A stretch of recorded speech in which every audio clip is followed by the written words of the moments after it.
लक्ष्मी नारायण श्रीमन नारायण लक्ष्मी नारायण श्रीमन नारायण नारायण नारायण श्रीमन नारायण नारायण नारायण।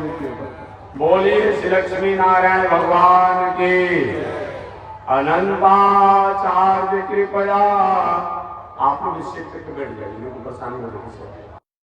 आचार्य कृपया वेदांत द्वय पारगम रामकृष्णांग्रि सजवक्रम विश्वक्सेन मुनिं भजे कासायम यज्ञ सूत्रम शुचिवपुषि तथा चौर्वपुण्डं च भाले यस्यास्ते दक्षहस्ते कलिकुमतिगिरीन्द्रेन्द्रवज्रं त्रिदण्डं संसाराग्नि प्रशान्त्यै मृतजलममलं दारुपात्रं पवित्रं श्रीविश्वक्सेन सूरे पदकमलयुग श्रेयसे संश्रयामि लक्ष्मीनाथसमारम्भा नाथयामुनिमध्यमा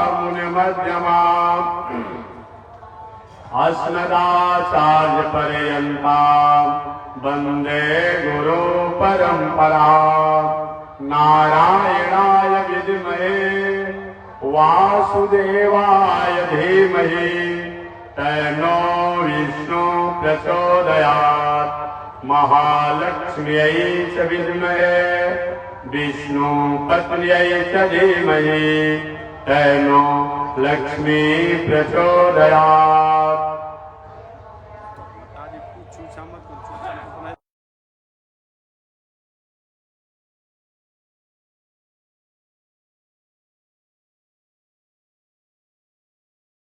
श्री लक्ष्मी नारायण भगवान नित्य वंदनीय पूज्य गुरुदेव श्री त्रिरंजन स्वामी जी महाराज के जुगल चरणों में कोटिशः नमन। भगवत भागवत आचार्य कैंकर्य पारायण महानुभाव,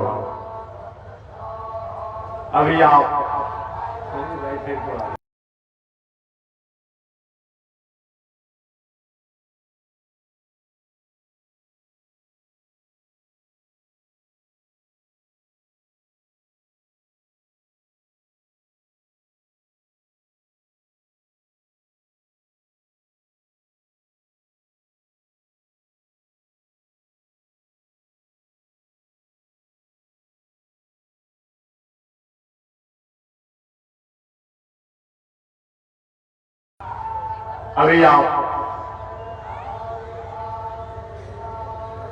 जिनकी पावन कर्म भूमि है, जन्मभूमि है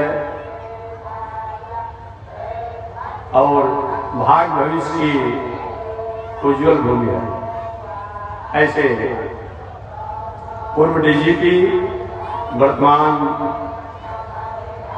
गोविंदाचार्य श्री गुप्तेश्वर जी महाराज द्वारा कथा राम कथा श्रवण कर रहे थे। इनसे पहले हमारे संत महात्मा लोग वैकुंठनाथ स्वामी जी, अयोध्यानाथ स्वामी जी, मुक्तिनाथ स्वामी जी, चतुर्भुज स्वामी जी, हैदरनगर के गोविंदाचार्य स्वामी जी महाराज, योगाचार्य जी, आनंद बिहारी शास्त्री जी, संत महात्माओं का आप श्रवण किए। चलिए मैं अल्प समय में अपनी बातों की निवेदन करूंगा। कल मैंने बताया कि मानव जीवन में कथा की क्या आवश्यकता है। जब तक किसी की आवश्यकता को, उपयोगिता को हम नहीं जान पाते हैं, उसके प्रति हमारी रुझान नहीं होती है, निष्ठा नहीं होती है। बिन जान न हो के प्रीति, जब तक किसी के बारे में हम जानते नहीं हैं, उसके प्रति हमारी प्रीति नहीं होती है। आखिर कथा क्यों सुनी जाए? कथा का क्या महत्व है? मैं निवेदन किया था, कथा हमारे जीवन का वो एक जीवन जीने की कला है, वो एक सिलेबस है, वो एक डिक्शनरी है, वो एक लॉ है, वो एक आर्ट ऑफ लिविंग है, वो एक स्टेटस है, वो एक ग्राफ है, वह एक प्रणाली है, वह एक सिद्धांत है, वह एक सूत्र है, वह एक दर्शन है जिसके द्वारा हम भटक चुके हैं, भटक रहे हैं, भटकने वाले हैं। इसी को हमें संयम करके, रोक करके और सतपथ पर लगाने का काम करें, उसी का नाम क्या है। और ऐसा होता है तो सही में हमने कथा को सुना है, और ऐसा नहीं होता है तो सही में कथा को हमने समझ नहीं पाया। ये आज की परंपरा नहीं है कथा की, ये अनादिकाल की परंपरा है। आज से 50,000 करोड़ वर्ष पहले जब भी हमने कथा को, सत्संग को, संस्कार को, संस्कृति को त्याग किया, उससे हम उदास हुए।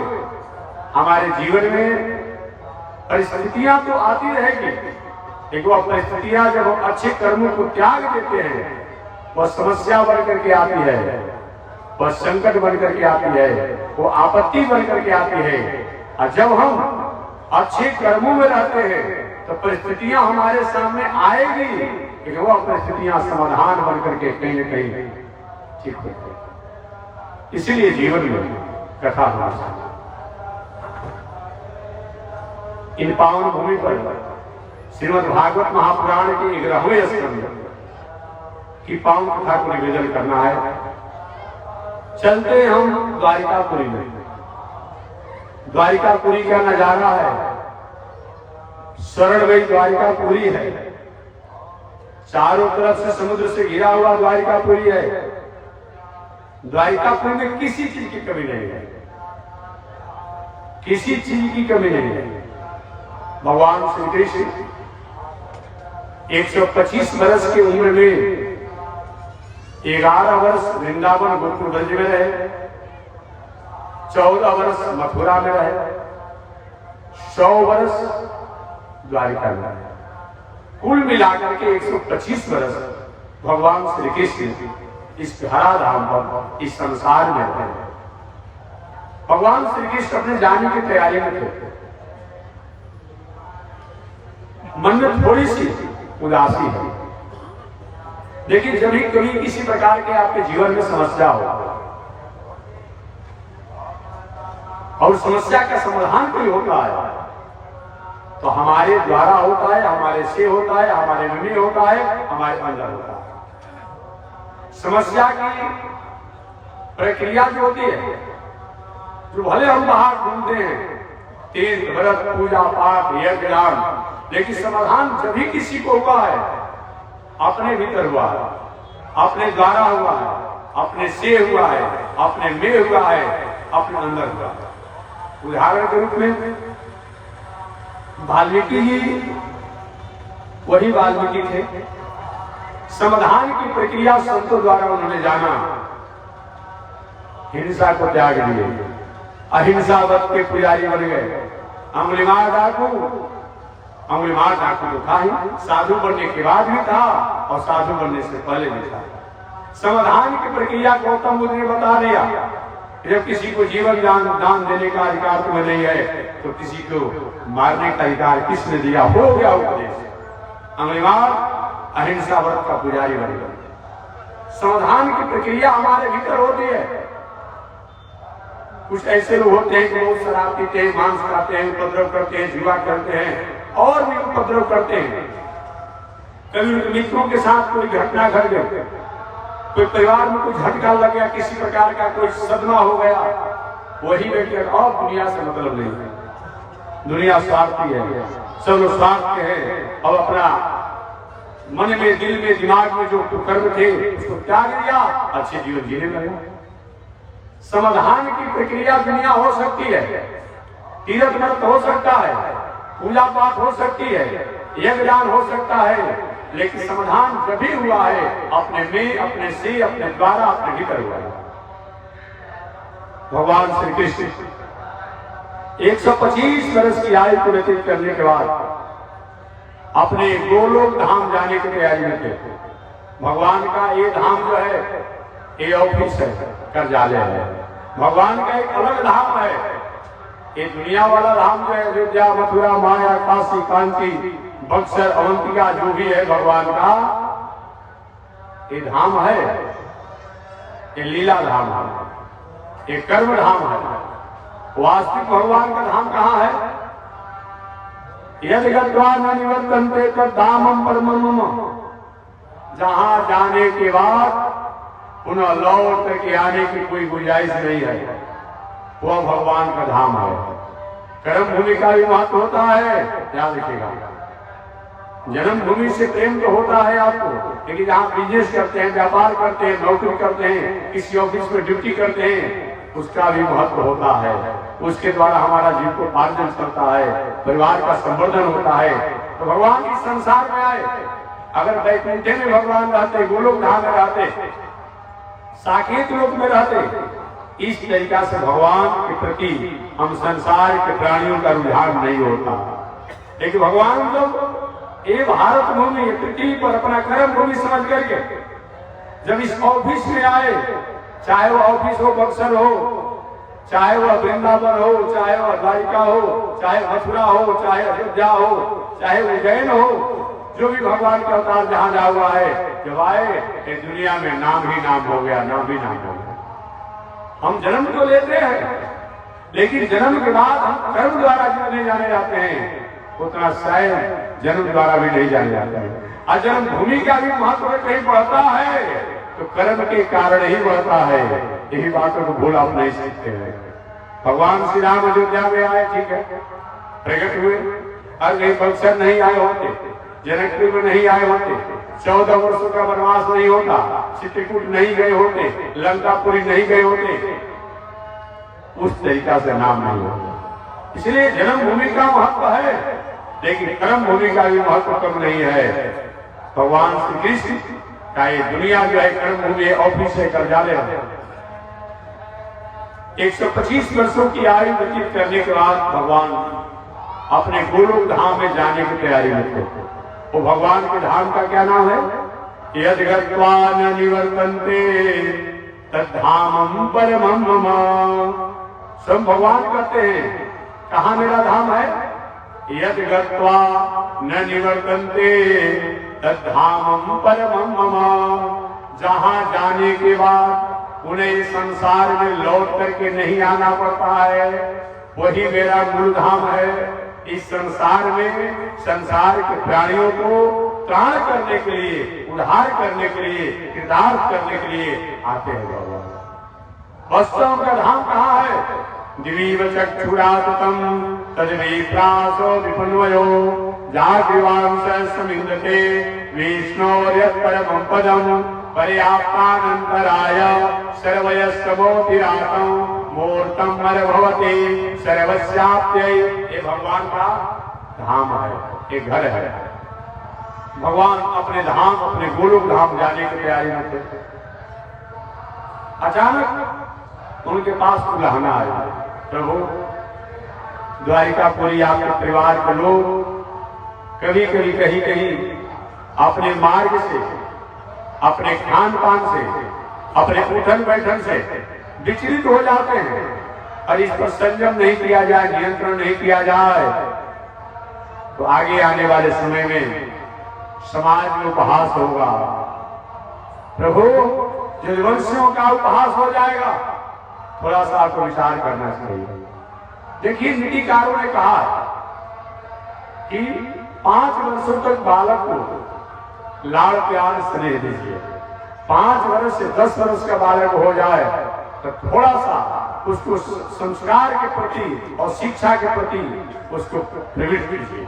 और 10 वर्ष 15 वर्ष के भीतर को हो तो थोड़ी सी उस पर अनुशासन की चाबुक जो है, लगाम जो है लगाना शुरू कीजिए। अब 15 वर्ष से 25 वर्षों के बीच में तो उसके साथ पूरे शिक्षा संस्कार के लिए हमेशा निरीक्षण रखें, नियंत्रण रखें। बाकी 25-30 वर्षों के बाद अगर कोई किसी को समझाना चाहे, कोई समझता बोलता हो, प्राय ऐसी स्थिति नहीं आती है। बाकी 30 वर्षों के बाद, 35 वर्षों के बाद समझ मेच्योर हो जाए, जिसको स्नातक हम लोग अपनी भाषा में कहते हैं, जब हो जाए या तो बनिए जाएगा या तो बिगड़िए जाएगा। इसलिए छोटी अवस्था पर बालक को संस्कार देना चाहिए। हमारे पूज्य गुरुदेव श्री त्रिदंडी स्वामी जी महाराज एक व्यवहारिक भाषा कहा करते थे, जैसे कच्चा मिट्टी के पात्र पर किसी रेखा को खींच दिया जाता है, मिट्टी का पात्र पकने के बाद उस पर रेखा बनी रहती है, मिट्टी का पात्र चूर्ण चूर्ण हो जाता है, फूट जाता है, टुकड़ा टुकड़ा हो जाता है, लेकिन खींचा गया रेखा जो है वो मिटता नहीं है। अब वही पके हुए मिट्टी के पात्र पर अपने रेखा खींचना चाहे, एक तो हो नहीं पाता है, और होता भी है तो फूटने की पात्र की संभावना बनी रहती है। तो बाल्यावस्था में बालकों को जो संस्कार दिया जाता है वह संस्कार जितना कारगर होता है उतना युवा अवस्था में स्नातक होने पर कामयाब नहीं होता है। किसी किसी के साथ हो जाए वो बात अलग है, लेकिन सार्वजनिक के नियम लागू नहीं है। आपने सुना होगा अभिमन्यु जी को अपनी माता के गोद में ही संस्कार मिल गया था वीर रस का, जो आप उनकी वीरता को जानते हैं। आपने ध्रुव जी का नाम सुना होगा। ध्रुव जी को अपनी माता के गर्भ में और बाल्यावस्था में संस्कार मिल गया था, जो आज ध्रुव जी हो गए। आपने प्रहलाद जी का नाम सुना होगा।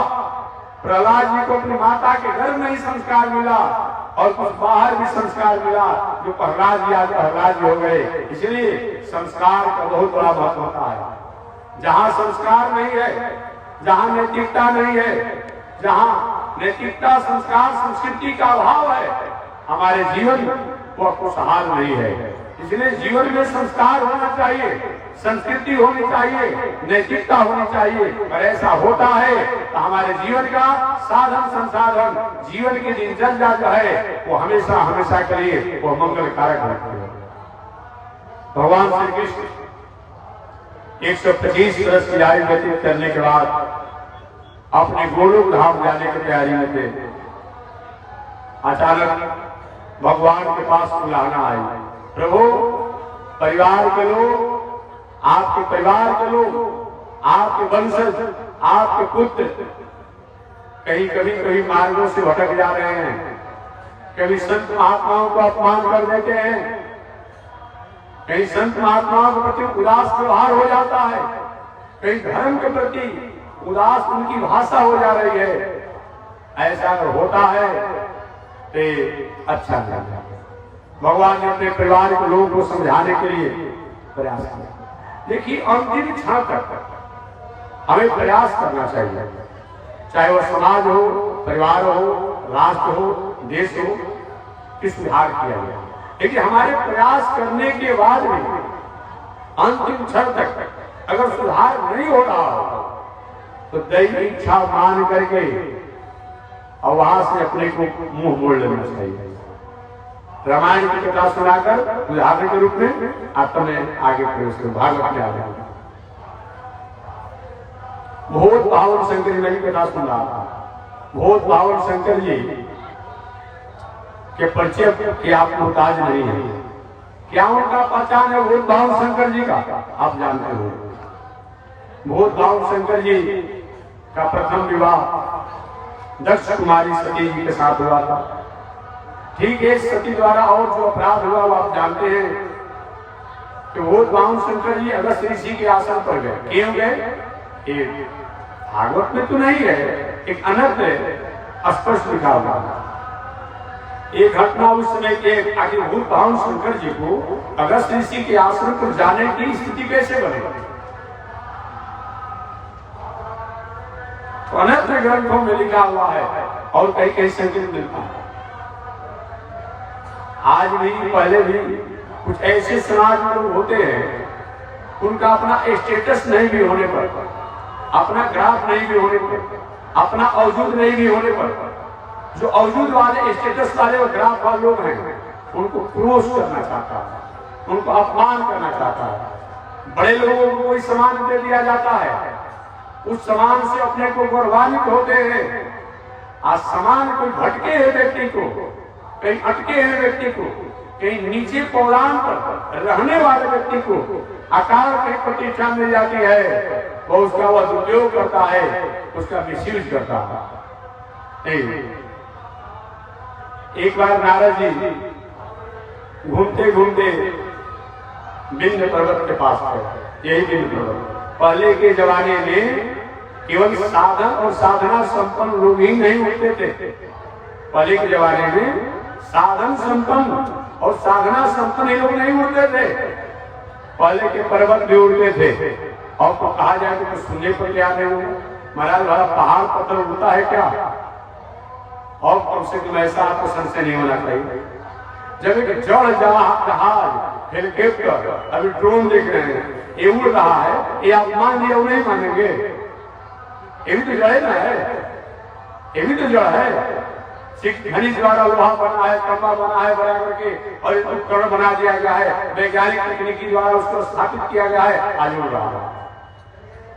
और मत कहिए पहले के जमाने में पर्वत भी बढ़ते थे, उड़ते थे, चलते थे, संत महात्माओं को परेशानी हो जाती थी। संत महात्मा लोग परेशान हो जाते थे। उस समय एक बार देवराज जी से प्रार्थना किया, ऋषि महाराज हमारी साधना अधूरी जाती है और पर्वत उड़ने लगते हैं, कोई उपाय किया जाए। देवराज इंद्र ने सभी पर्वतों के उड़ने की क्षमता, उड़ने की शक्ति उन्होंने पलायन कर दिया, काट दिया। केवल एक बच गया पर्वत, वो कौन? हिमालय का पुत्र मैनाक। जब ही इसके पिता पर संकट पड़ा देवराज इंद्र द्वारा, पंखों को काटने की बात आई कि वहां से भाग करके अपने नाना पुलोमा के यहाँ समुद्र में जाकर छिप गया। इसलिए एकमात्र मैनाक पर्वत जो है, जो आज तक उसकी क्षमता है, इसलिए हनुमान जी महाराज जब जा रहे थे सीता जी को पता लगाने के लिए, मैनाक पर्वत को पता चला तो मैनाक पर्वत ने क्या किया? समुद्र से ऊपर उठ करके और आकाश मार्ग में हनुमान जी को आधार देना चाहा। हनुमान जी सोचे कि है पितृद्रोही, अगर ना भी कहेंगे तो ठीक बात नहीं है, हाँ भी कहेंगे तभी ठीक बात नहीं है। कोई व्यक्ति समाज में ऐसा हो जो व्यवहार से आकर से कर्म से भटका हुआ हो तो समाज में मत कहिए, तो कहीं कहीं बहुत बड़ा भीतर से आपसी द्वेष हो जाएगा। वो व्यक्ति को तो सवार करके सजा करके बोलिए, जग में सहयोग नहीं करने वाला व्यक्ति हो किसी प्रकार से, और वो व्यक्ति कहीं अपने आप हो तो आप भी तो सारा व्यक्ति व्यवस्था करने वाले हो। आप जानते हैं कि जो बिगाड़ने वाले आदमी है, लेकिन उसको कहिए। आपके महात्मा जी ऐसा की बात आप करते हैं, तो मैं जानता हूँ बिगाड़ने वाला आदमी है, मैं नहीं कहता हूँ। रामचरितमानस में तुलसीदास जी जब मंगलाचरण करने लगे तो संत महात्मा भगवान देवता को एक बार प्रार्थना किए, मंगलाचरण किए, आप दुष्टों को 2 बार प्रार्थना किए। पढ़ेंगे हम 2 बार प्रार्थना किए। पूछा कि महाराज ऐसा आपने क्यों किया? ये दुष्ट कुछ करेंगे नहीं?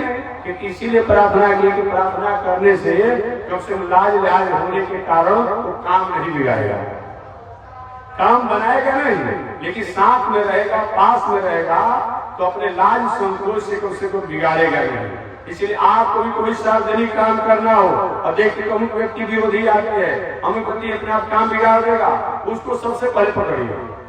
कम से कम साथ में रहेगा, एक अलग टीम बना करके बिगाड़ेगा तो नहीं बिगाड़ेगा। आप स्वतंत्र छोड़ देंगे बहुत कुछ बिगाड़ देगा, वो आपका बनाएगा नहीं साथ रहने से, लेकिन साथ नहीं रहने पर काम बहुत बिगाड़ देगा।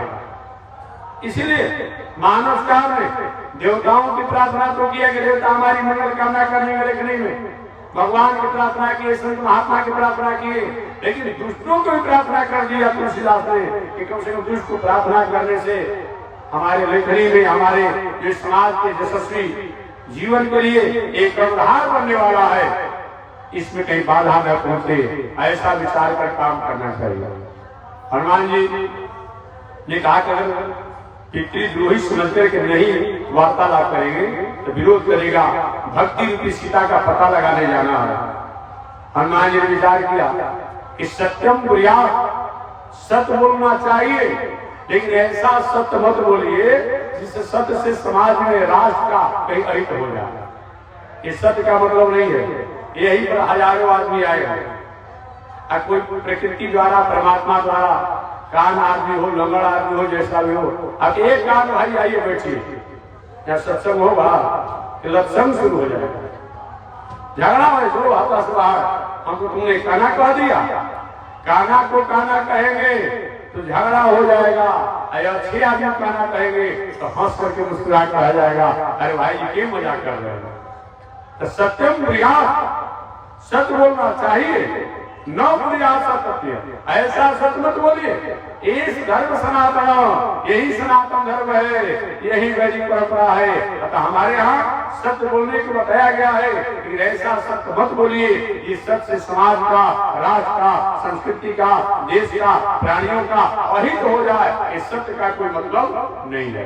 कहीं विवाह करना हो, कहीं विवाह में जल समस्या आ रहा हो, थोड़ा सा 2-4 गुण बढ़ाकर बोल दीजिए। 19 गुण हो, 25 गुण बता दीजिए कन्या का। अब विवाह होता है तो विवाह कौशल पर सत्रण कथा सुन लीजिए, कृपा हो जाएगा। कहीं राष्ट्र की रक्षा करना हो, समाज की रक्षा करना हो, प्राणियों की रक्षा करना हो, देश की रक्षा करना हो, धर्म की रक्षा करना हो, असहाय अबला नारियों की रक्षा करना हो, वहां थोड़ा सा 19-20 होने से अगर कहीं समाज का, राष्ट्र के लोग का रक्षा हो जा रहा हो तो वहां आपको वाणी को संभाल करके और संयम बोलना चाहिए। एक प्रतीक होता है, लेकिन प्रतीक होने पर भी असत्य असत्य जैसा ही फल तो देने वाला होता है। लेकिन हमेशा दिनचर्या ही मत बना लीजिएगा। सत्यम प्रिया, सत्य बोलना चाहिए, न प्रिया सत्य प्रिय, ऐसा सत्य न हो जो अप्रिय हो। एस धर्म सनातन। क्या किए हमारे श्री हनुमान जी महाराज ने कहा, लेकिन राम काज किए बिना मोहि कहां विश्राम। मैं राम काज के लिए जा रहा हूं, मेरे पास अभी समय नहीं है। मैनाक पर्वत को केवल स्पर्श किए और स्पर्श करके आगे बढ़ गए। तो ऐसा कोई व्यक्ति है जो शायद आपके लिए और ठीक नहीं है। औपचारिक रूप में भी जरूर से कुछ बोलिए, औपचारिक रूप में कुछ न कुछ प्रशंसा कर दीजिए, जैसे हनुमान जी ने किया। यही होना चाहिए। तो मैं निवेदन करना चाह रहा था, वही पहले पर्वतों को सबको अनुशासित किया गया, उस एकमात्र मैनाक पर्वत बाकी रह गया, जो जाकर के समुद्र में छुपा रहा, जो हनुमान जी से मुलाकात था। एक कब से अगस्त ऋषि गए हैं दक्षिण भारत, इसकी कथा सुना। पूरे पर्वतों का राजा सुमेरु पर्वत को बनाया गया। सुमेरु पर्वत पर्वतों के राजा है। कहा सुनी करने वाला व्यक्ति एक ऐसा होता है कि अच्छे अच्छे घरों को भी भटका देता है, खोल देता है। और कहा सुनी अच्छा चीज होता है कि भटका हुआ, बिखरा हुआ भी एक जगह हो जाता है। ये जानना चाहिए। और नारद जी महाराज पहुंच गए विंध्य पर्वत पे, और विंध्य पर्वत के यहाँ जब कोई विंध्य पर्वत बताओ, सारा संत महात्मा तुम्हारे यहाँ आश्रय लेकर के तपस्या पूजा पाठ करते हैं। जहाँ राजा बनाना होगा क्या होता है तुम्हारा? अपना प्रभाव दिखाओ, अपना स्वभाव दिखाओ। अरे बाप का तो ठीक ही कहा। सभी संत महात्मा हमारे पर्वत पर आसन लेकर के, जगह लेकर के, शरण लेकर के तपस्या साधना करते हैं, और हमको अपमान कर दिया गया। और ये विंध्य पर्वत बढ़ने लगा, इतना बढ़ा कि जहां दिन है वहां दिन हो गया, जहां रात है वहां हाहाकार मच गया। देवता लोग परेशान हो गए, ऋषि लोग परेशान हो गए, संत लोग परेशान हो गए। साधारण एक दिन धाम नहीं बुलाया जा रहा के मौसम में कितना हम परेशान हो जाते हैं। और जहां दिन है दिन, वहां रात है रात, बहुत परेशानी। सबका दिनचर्या अस्त व्यस्त हो लगा। अरे भाई, जो काल संध्या वंदन करने वाले हैं, अब जहाँ रात का संध्या करना है वहाँ दिन हो रहा है, तो रात का संध्या कैसे होगा? और जहाँ दिन का संध्या करना है वहाँ रात है, तो कैसे दिन का संध्या होगा? सारे लोग अस्त व्यस्त हो गए, हाहाकार मच गया। ब्रह्मा जी के पास गए, बाबा उपाय कीजिए। ब्रह्मा जी भाई मेरा बात मानेगा कि नहीं मानेगा, मैं कैसे कर सकता हूँ, ये मेरे बस की बात नहीं है। मोह गांव शंकर जी के पास पहुंच गए। अरे बाबा आप कोई उपाय करिए, विंध्य पर्वत को समझाइए कि भाई देखिए मेरा बात वो नहीं मानेगा। तब क्या किया जाए? हुआ कि सबसे अच्छा है ये विंध्य पर्वत में जो गुरुदेव है, गुरु जी, और हो सकता है वो बात कहे तब तो मान लेगा, और बाकी दूसरे की कोई मतलब नहीं है।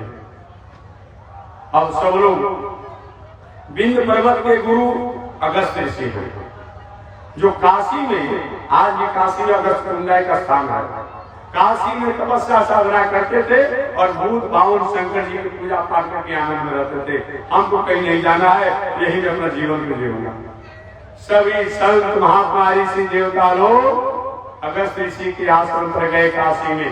महाराज कृपा कीजिए, सारा सृष्टि व्यस्त हो जाएगी, उदल पुदल हो जाएगी, आप किसी तरह अपने चेला को मना दीजिए।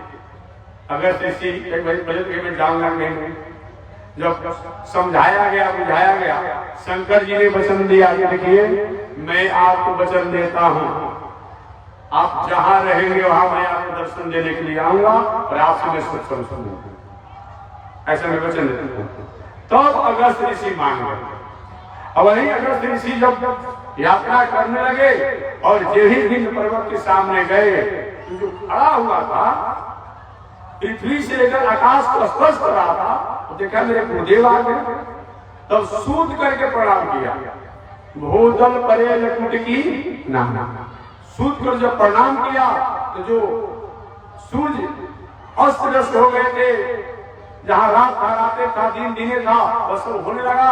और अगस्त ऋषि आगे की यात्रा के दक्षिण भारत के, और एक वस्तु कोई हाथ उठाता है आशीर्वाद देता है ना, वही अगस्त ऋषि ने विंध्य पर्वत को आशीर्वाद दिया। अभी तक विंध्य पर्वत पर प्रतीक्षा में है कि गुरु जी लौट करके आएंगे और खड़ा होने कहेंगे तो खड़ा होंगे, इसीलिए अभी तक लेटा हुआ था। वही अगस्त ऋषि जाकर दक्षिण भारत में रहने लगे। बहुत बावन शंकर जी के मन में भावना हमारे मैंने वचन दिया था। वही कैलाश वासी विश्वनाथ वासी जो है शंकर जी अगस्त ऋषि के आश्रम पर संकल्प ले चलने के लिए। सतजी के महाराज ऐसे थोड़ा हो सकता है, आप जाएंगे सत्संग सुनने के लिए और हम यहीं बैठेंगे, हम ही साथ जाएंगे, चलो ठीक है। अगस्त ऋषि और सती जी दोनों अगस्त ऋषि के आश्रम पर गए। अगस्त ऋषि ने सबका सम्मान किया और बहुत बावन शंकर जी ने भी मंगल कामना किया। अगस्त ऋषि ने भूत बावन शंकर जी को राम कथा सुनाई अगस्त ऋषि, और भूत बावन शंकर जी ने अगस्त ऋषि को भक्ति का उपासना का भगवान में प्रेम से का आशीर्वाद दिया, योग साधना के बारे में बताया। जब अगस्त ऋषि कथा सुना रहे थे, भूत बावन शंकर जी सुन जय हो सच्चिदानंद, जय हो अखंड, जय हो अविनाशी, जय हो परमात्मा, बार बार उनके छवि को याद करके कथा सुनते हुए आनंदित हो रहे थे। सती बार बार माथा प्रणाम, कहाँ लगा फंसा दिया।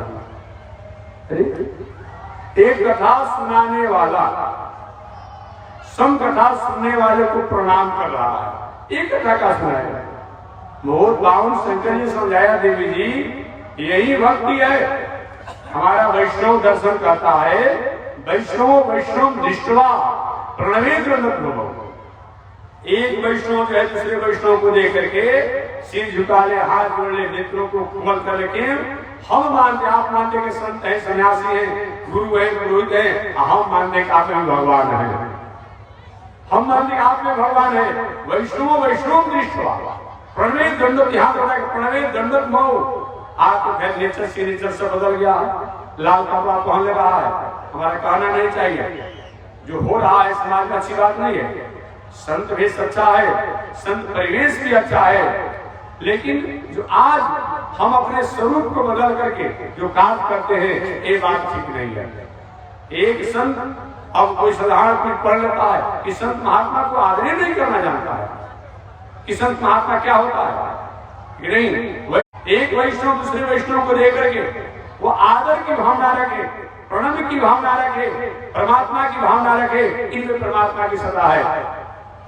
इसी भावना के अनुसार बहुत बावन शंकर जी ने क्या किया, मंगल कामना किया।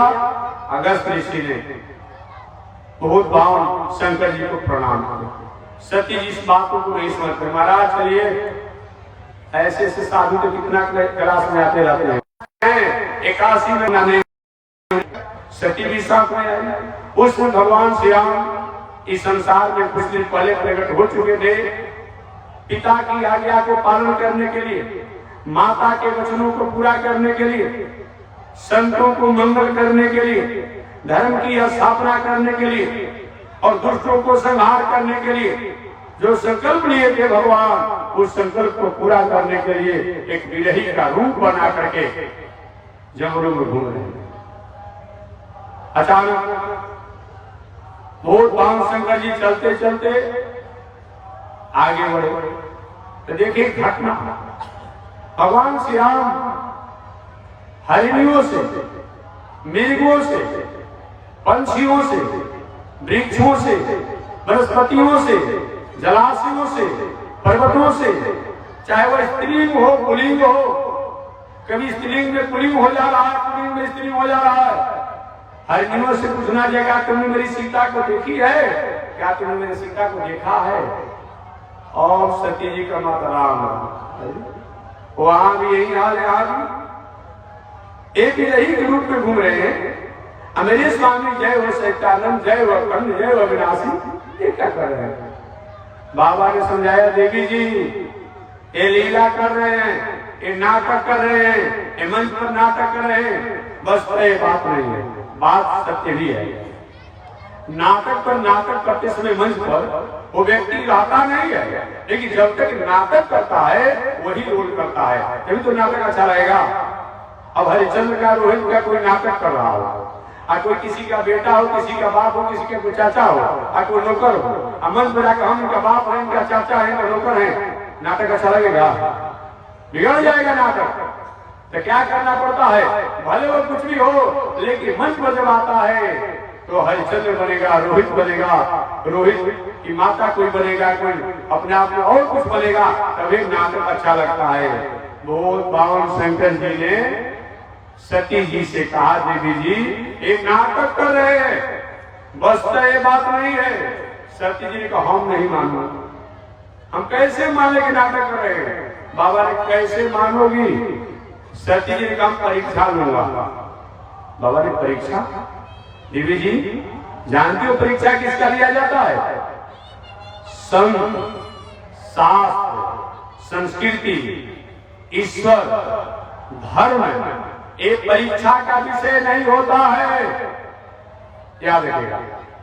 संत, शास्त्र, संस्कृति, ईश्वर और धर्म ये परीक्षा का विषय नहीं होता है। और जब जब भी परीक्षा लिया गया, समाज का, राष्ट्र का, उस व्यक्ति का हित हुआ।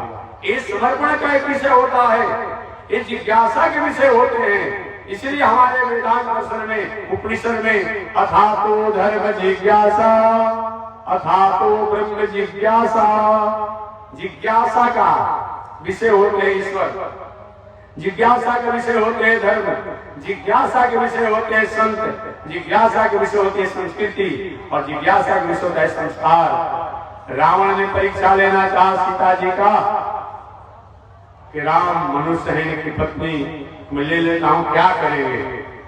जो रावण जुगों जुगों से सम्राट बना हुआ था, जमराज भी जिनके मात खा जाते थे, वो रावण को 1 वर्ष के भीतर संस्कृति और संस्कार का चुनौती दिया, हमेशा हमेशा के लिए समाप्त हो गया। इतिहास गवाह, इतिहास गवाह है। जब जब भी, इसलिए ब्रह्म, धर्म, संत, संस्कृति ये परीक्षा का विषय नहीं है। और जब जब परीक्षा लिया गया, उससे परीक्षा लेने वाले के लिए और राष्ट्र के लिए अच्छा बात नहीं है। बहुत बावन शंकरेश्वरी देवी ये साक्षात ईश्वर है, ब्रह्म है, परमात्मा है, ये परीक्षा के विषय नहीं है, ये श्रद्धा, समर्पण और जिज्ञासा के विषय है। आप महात्मा जी जिज्ञासा में, श्रद्धा में, समर्पण में और परीक्षा में क्या अंतर है? जिज्ञासा जो होती है, हम किसी से जानने की इच्छा करते हैं, जाते सती जी जाती और जाकर के भगवान श्री राम को प्रणाम करके कहते प्रभु आखिर इस स्वरूप के बनाने का क्या कारण है? ये तो जिज्ञासा होगा। होगा कि स्वयं सीता का वेश बना लिया, ये परीक्षा लेना। जिज्ञासा में प्रश्नोत्तर होते हैं, जिज्ञासा में प्रश्नोत्तर होते हैं। और परीक्षा में ईगो होता है, हम श्रेष्ठ हैं, और वो जिसको परीक्षा ले रहे हैं वो हमसे कम जानकार है, कम शक्ति वाला है, कम तेज वाला है। दूसरा बात भगवान शंकर जी ने कहा देवी तुम जीव कोटि के हो, कहा भगवान ब्रह्म है, भला जीव ब्रह्म की परीक्षा लेगा? अच्छी बात नहीं है। तीसरी बात, और कोई पहला क्लास का विद्यार्थी मास्टर साहब जो एमए हो और उनकी परीक्षा लेता, क्या क्या उनको पढ़ाई पढ़े हैं, उसकी बुद्धि की कमजोरी है। समझाए भगवान शंकर जी, नहीं मानी सती। तो ठीक है, जब नहीं मान रहा थोड़ी सी वहां पर बाबा ने चुप कर दिया, चुप कर दिया। धर्म को जानने वाले, नीति को जानने वाले भगवान शंकर जी थोड़ी सी चुप हो गए। सती को नहीं भी विश्वास हो रहा था कि ठीक है परीक्षा लिया तो मैं भी साबित करूंगा, क्या गलती हो गया। कहना चाहता था मैं भी साबित करूंगा, एक घटना होती ही नहीं है। कम से साधे रहती तो भटकते भटकते भी सती पुष्प विवेक से, क्योंकि बहुत भाव शंकर जी ये शक्ति है, ज्ञान है, तेज है, ओज है, प्रभा है, प्रकाश है। तो कितना भी अंधकार हो, बहुत जैसा प्रकाश बत्ती हो, बहुत लंबी नहीं, तो जहाँ रहेंगे आसपास में थोड़ा सा प्रकाश रहेगा। तो सती जी भटकते भटकते भी कहीं कहीं संयम हो जाती है, क्योंकि बाबा ने क्या किया, स्वतंत्र छोड़ दिया। जाओ परीक्षा ले लो, परीक्षा ले लो। मैं वृक्ष के नीचे बैठा हूं जब तक तुम परीक्षा लेकर नहीं आती हो। इसी बात को लेकर के तो कुछ दिन पहले महानुभाव ने कहा कि मुनिवादियों ने ऐसा शब्द लिखा है, रामचरितमानस में ऐसा शब्द लिखा है, बड़ा होड़ बचा हुआ था, विवाद चल रहा था। शूद्र गवार ढोल पसुनारी ये सब तालना के अधिकारी। कितना बड़ा विवाद आज इस शब्दों पर है। महानुभावों को समझना चाहिए, जो विवाद करने वाले हैं, जो किसी प्रकार की टिप्पणी करने वाले हैं, कि देखिए हमारा भारतीय दर्शन, हमारा वैदिक दर्शन जो है शब्दों के द्वारा अर्थ नहीं किया जाता है, प्रकरण के अनुसार अर्थ होता है। यहाँ 5 शब्द है, शूद्र, गंवार, ढोल, पशु और नारी। 5 शब्द का प्रयोग किया गया है। अब 5 की क्रिया जो है वो ताड़ना शब्द है। अब समझिए, शूद्र, गंवार, ढोल, पशु और नारी, ये सब ताड़ना के अधिकारी। एक क्रिया 5 के साथ ताड़ना शब्द का प्रयोग किया गया है। और समझना चाहिए, भला तुलसीदास सतयुग, त्रेता और द्वापर युग और कलयुग के स्थितियों से गुजर चुके हो। अब भला ऐसा हुआ कि बोलेंगे किसी को अपमान करने के लिए थोड़ा तो विचार करना चाहिए। यहाँ ताड़ना शब्द है, जो जैसा शब्द है उसके अनुसार वैसा अर्थ होगा, प्रकरण के अनुसार। केवल शब्द से हमारा भारतीय दर्शन कभी अर्थ नहीं करता है, हमारा वैदिक दर्शन कभी अर्थ नहीं करता। तो चलिए सबसे प्रथम शूद्र के साथ ताड़ना आ रहा है कि शूद्र जो है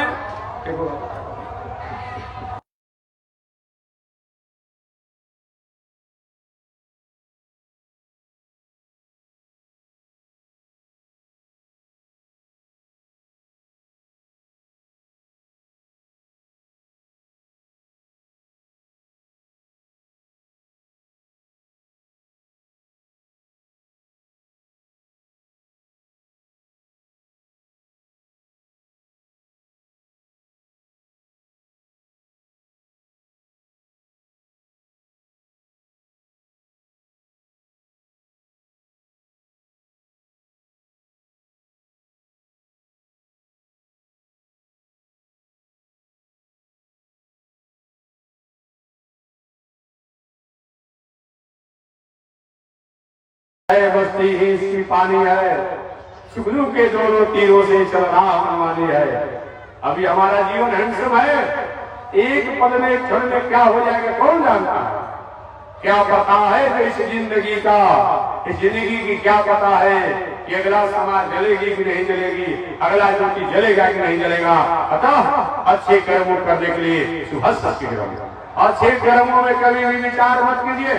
ठीक है, शास्त्रों में अच्छा पचका भद्रा भद्रा सब कुछ बताया गया है, लेकिन अच्छा काम करना हो और जीवन की कोई भरोसा नहीं समझ में आता हो, आज जाएंगे कि कल जाएंगे कि 1 घंटा के बाद जाएंगे, कि अच्छे कर्मों को शुरू कर दीजिए और अच्छे कर्मों को करने का फल है कि नहीं भी मुहूर्त होने पर वो मुहूर्त जैसा मंगल प्राप्त हो जाएगा। इसका मतलब ये नहीं है कि मैं मुहूर्त का विरोध कर रहा हूँ, मैं शास्त्र का विरोध करता हूँ, लेकिन अपने जीवन की कड़ियों पर विचार करते हुए, जीवन की स्थितियों को विचार करते हुए, श्वास हमारा लड़खड़ा रहा है, सांस लंबी लंबी चल रही है, हम देखें कहीं अच्छा भी नहीं है, खरवास चल रहा है, अब तो भागवत सुनेंगे, खरवास से पहले बढ़ जाएंगे तब क्या होगा? उस परिस्थिति में तो हमें बुला कर विद्वानों से सुन लेना चाहिए।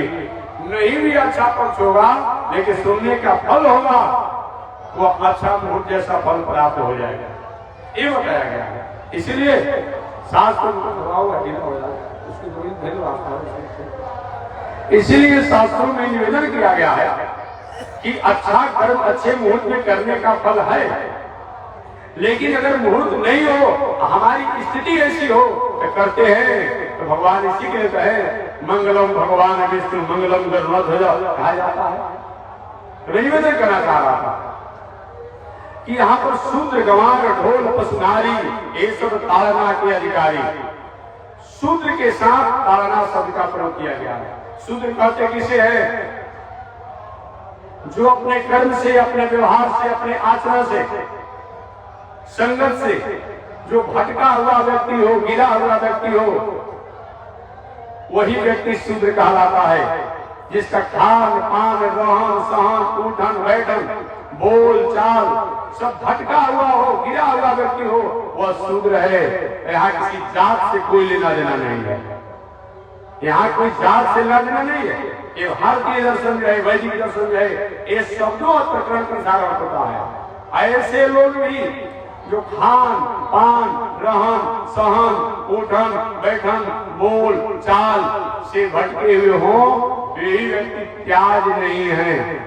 यहाँ शूद्र के साथ ताड़ना जो आया है तो सत्य प्रेरणा, ऐसे लोगों को भी सत्य प्रेरणा द्वारा अच्छे मार्गों में लगाया जा सकता है।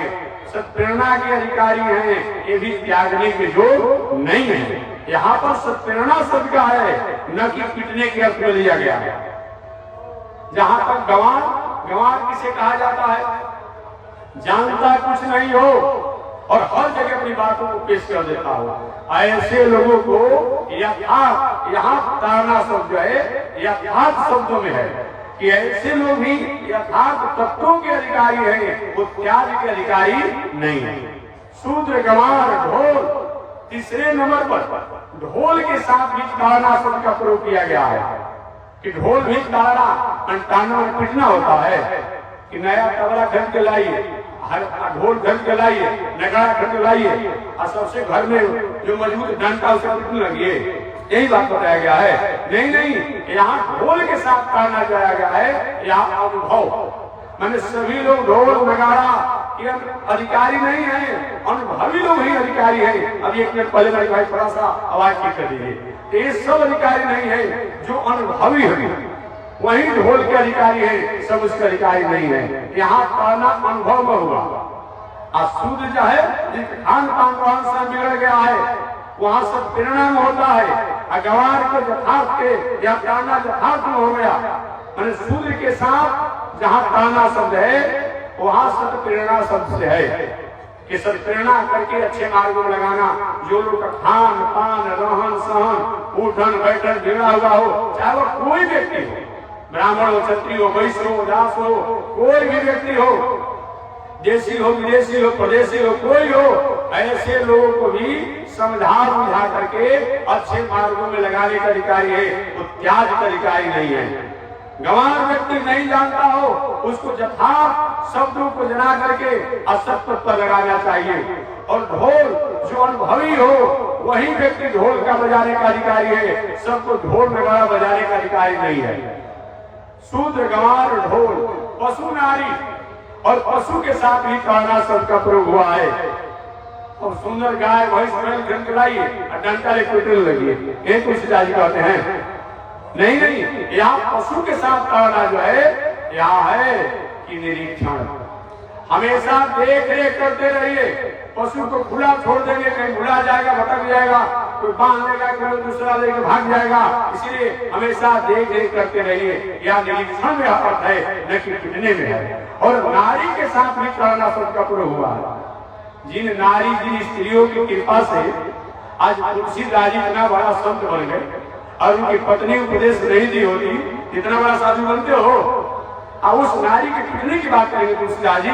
यहाँ नारी के साथ जो कहना जो है यहाँ है कि हमेशा संरक्षण, कभी भी नारी को स्वच्छंद और स्वतंत्र मत छोड़िए। चाहे वो कितनी भी पढ़ी लिखी हो, बहुत पढ़ी लिखी नारी है, अगर पर पुरुष के साथ हंसी मजाक स्वच्छंद घूमती है, उसका कोई आचरण में दोष नहीं है।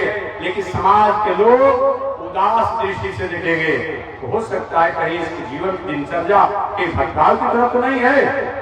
भले उसकी आचरण ठीक हो, ऐसे स्थिति में कि नारी स्वच्छंद और स्वतंत्र के अधिकार नहीं है। भले वह पढ़ लिख कर कितना भी बड़ा बन जाए, राष्ट्राध्यक्ष बन जाए, अच्छी बात है, लेकिन कोई न कोई अभिभावक होना चाहिए। अभिभावक से विहीन होकर के नारियों को नहीं रहना चाहिए, अन्यथा उसकी मर्यादा, उसकी संस्कृति पर कहीं के प्रश्न चिन्ह को किसी को उठाने का ये अधिकार प्राप्त हो जाता है। ऐसा न हो, इसके लिए वह जब तक विवाह नहीं हुआ है अपने माता पिता भाई बाबा चाचा के संरक्षण में रहे। विवाह हो जाए अपने पति, अपने देवर, अपने ससुर, अपने भसुर के संरक्षण में रहे। बूढ़ी हो जाए अपने दामाद, अपने नाती इत्यादि के संरक्षण में रहे। स्वच्छंद और स्वतंत्र न रहे। एक ताड़ना का मतलब होता है ताड़ना माने पीटना नहीं होता। तो मैं निवेदन करना चाहता हूँ, बहुत भगवान शंकर जी ने सती जी को छोड़ दिया और सती जी गई वहां परीक्षा लगी सीता का वेश बना करके। भगवान पहचान गए, भगवान श्री राम ने कहा माता जी प्रणाम। अरे बाबा को अकेले छोड़ करके कहां घूम रही हो? हैरान हो गई सती। अरे हम तो सीता का वेश बना कर आई, अरे हमको पहचान गए। तब पर भी सती जी को मान जाना चाहता था, लेकिन सती जी क्या की सती पुनः सीता का वेश बना करके एक वृक्ष की ओट में गए और आवाज लगाती है, हे राम, हे लक्ष्मण, कहीं मैं नहीं गई हूँ, यहीं पर हूँ। भगवान से हद हो गया, मैं परीक्षा भी दे दिया, परीक्षा में पास भी हो गया, अब फिर भी मेरी परीक्षा नहीं जा रही है, ये क्या मतलब होता है? और भगवान श्री राम ने अमित रूप बना दिया, अनंत रूप बना दिया। अच्छा, आप सीता के वेश बनाई हो, मैं सीता को प्रकट करता हूँ। वही भगवान श्री राम सीता राम लक्ष्मण, सीता राम लक्ष्मण चारों तरफ प्रकट हो गए। जहाँ सती जी देखती है तो सीता राम लक्ष्मण दिखाई पड़ते हैं, सीता राम लक्ष्मण दिखाई पड़ते हैं। क्या हो गया? अभी तो रो रहे थे, नेत्र बंद किया सती, तो मुंह थोड़ा बंद हुआ और लौट गई। बाबा ने मुझे देख लिया ना, मेरे परमात्मा को, मेरे शैतानंद को, मेरे ईश्वर को। महाराज ठीक ही आप कह रहे थे। अच्छा, मैं ठीक कह रहा था तो अभी ये बात नहीं आया तुमको?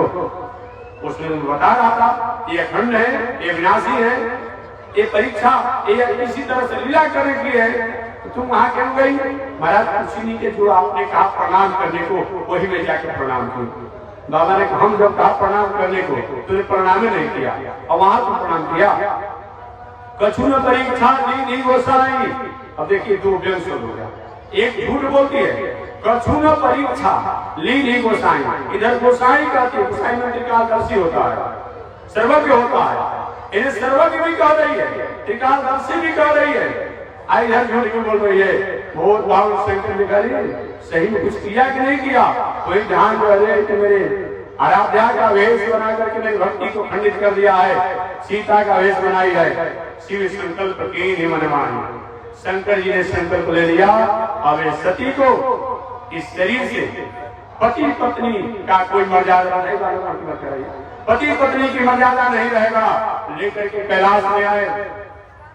सती भी समझ गई, लग गई, परख गई कि हमारे द्वारा गलती हुआ है। उसी बीच में शंकर जी के ससुर जी एक बहुत बड़ा जग कर रहे थे। देखिए पूजा पाठ योग दान तीर्थ कथा प्रवचन करिए, घर दुआर दलाल मकान गाड़ी घोड़ा पढ़िए लिखिए, लेकिन दूसरे को नीचा दिखाने के लिए कभी कोई काम मत कीजिए। कोई प्रतिशोध में, प्रतिक्रिया में, रिएक्शन में कोई काम होता है वो अच्छा नहीं होता है। दक्ष प्रजापति जी जग करते कोई बात नहीं, लेकिन जग करके शंकर जी को दिखाना था और शंकर जी को भाग नहीं दिया जाए ये बताना था, इसलिए जग किया गया। जग हो रहा था, सती जी ने देखा कि एक विमान अभी पार नहीं किया, दूसरा विमान आ गया, दूसरा पार नहीं किया, तीसरा आ गया। पूछी महाराज ये कुंभ का मेला लगा नहीं है, ये कहाँ लोग विमान से जा रहे हैं? बाबा ने कहा कि तुम्हारे पिताजी बहुत बड़ा जग कर रहे हैं। अब ये बात सुनते ही सती जी हैरान हुए, महाराज क्या कहा? मेरे पिता जग कर रहे हैं? हाँ बताइए। मेरे पिता जग कर और आप यहाँ बैठे हैं, ऐसे नहीं चलेगा। आप भी चलिए और मैं भी चलूंगा। बहुत बार शंकर जी की देवी वहां जलना अच्छा नहीं है कि महाराज आपके ससुर है, मेरे पिता है, कि नहीं चलना चाहिए? बाबा ने कहा कि देखो जाना तो चाहिए, लेकिन जहां जाने से उत्साह वर्धन होता हो तो अच्छी बात है, और जहां जाने के बाद ईर्ष्या देश बढ़ जा रहा हो वहां नहीं जाना चाहिए। अतः हमारे कारण तुम्हारे से स्नेह प्रेम नहीं रहेगा। नहीं मानी सती के बाद मेरी माता मुझको मानती थी, पिता मानते थे, मेरी बहन मानती थी, कैसे आप बात करते हैं? बहुत पावन शंकर जी ने कहा कि नहीं जाओ। सती जी बताया गया है, राम मानस में होगा नहीं होगा, अनंत में पढ़ा होगा कि सती ने बाल को बिखेर दिया, बड़े बड़े आंख हो गए, भौंगा चढ़ गया और रोने लगी सती। मेरे पिता जग कर रहे, मेरी बहनें आई हुई है, मेरी माता लाल प्यास नहीं करती, सहेली आई होगी, आज मैं रुका जा रहा, मैं नहीं मानूंगा, मैं जाऊंगा। रोने लगी सती और रोते महाराज आप नहीं जाएंगे तो मैं जाऊंगा।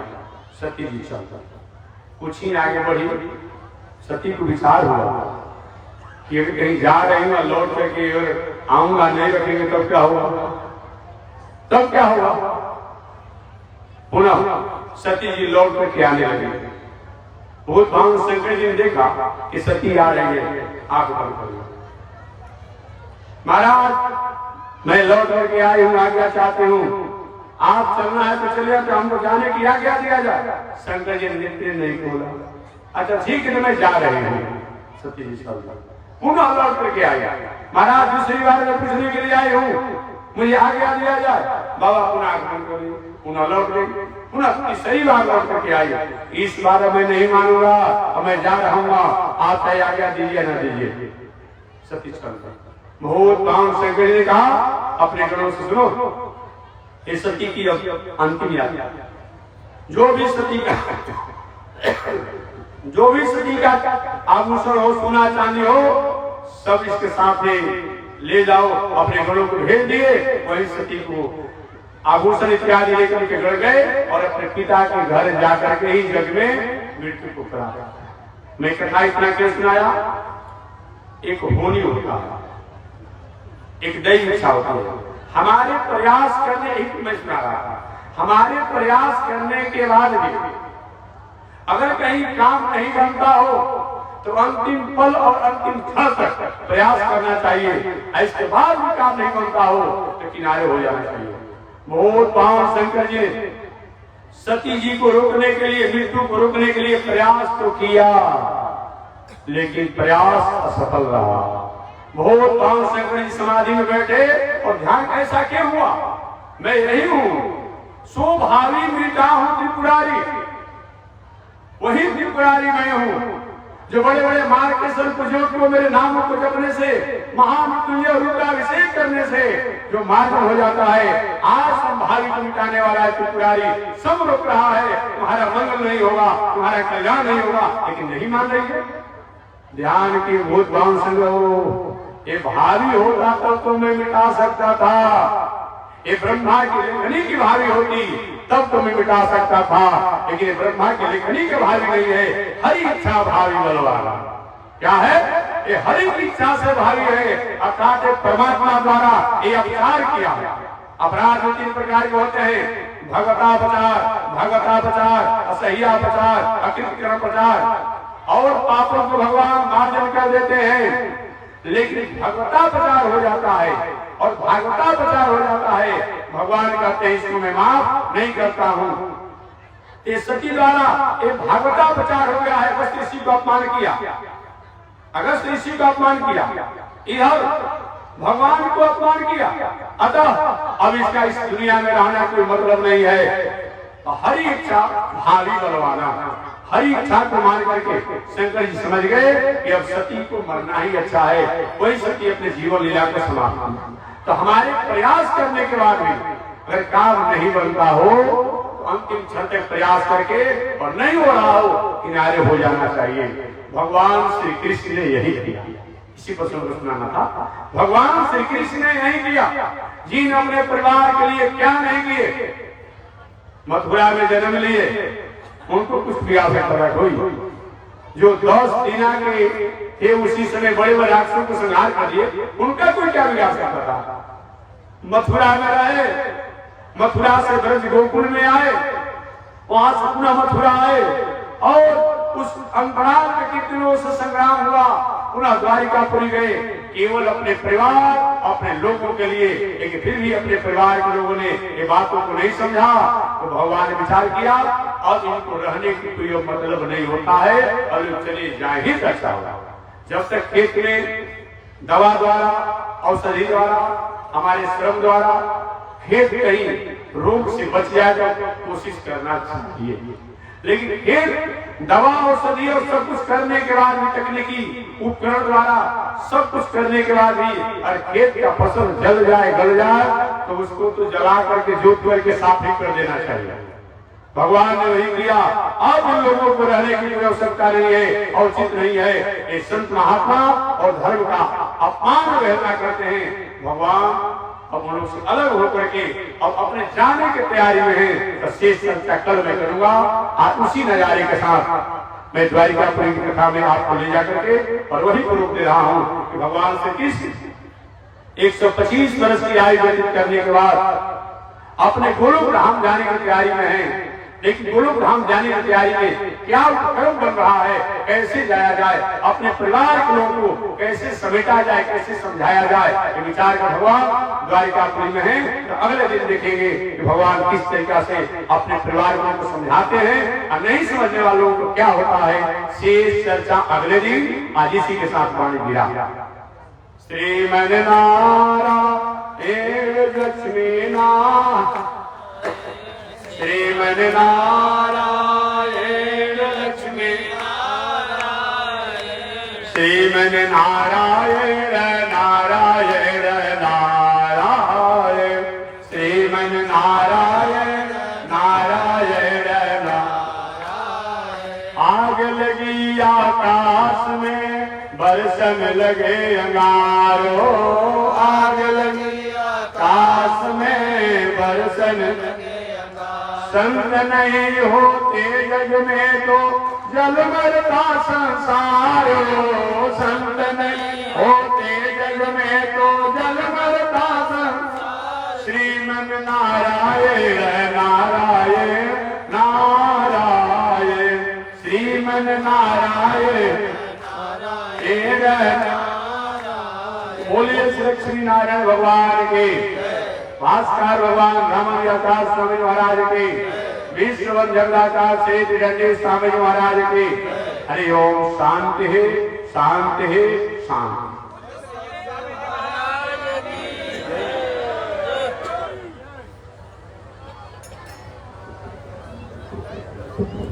ओम चंद्रमा मनसो जातको सूर्यो श्रोत्राय सुप्राण संभाधनिरयाय श्रीसते लक्ष्मी सुवर्ण्या अहोरात्रे आर्द्रे नक्षत्राणि रूपमस्मिनो व्यापम् ईशनिघाणां मयि घाण सर्वलोकं मयि घाण कासायं यज्ञसूत्रम् शुचिवपुषि तथा चोर्धपुण्ड्रं च वाले यस्यास्ते दक्षस्ते कलिकुमति गिरीन्द्रेन्द्रभद्रं त्रिदण्डं संसाराग्नि प्रशान्त्यै मृतजलममलं दारुपात्रं पवित्रं श्रीविश्वक्सेन सूरे पदकमलयुगं श्रेयसे संश्रयामि अमर्यादय समुद्र चलमतिरसोय्या प्रसवो कृतघ्नो दुरमानि स्मर परवसो वञ्चन पर निशंसा पापेश कथमामितो दुर्गजलदे प्रपारादोत्रेण तव परिचरेयं चरणयो लक्ष्मीनारायण भगवान की हरि ओम। शांति शांति।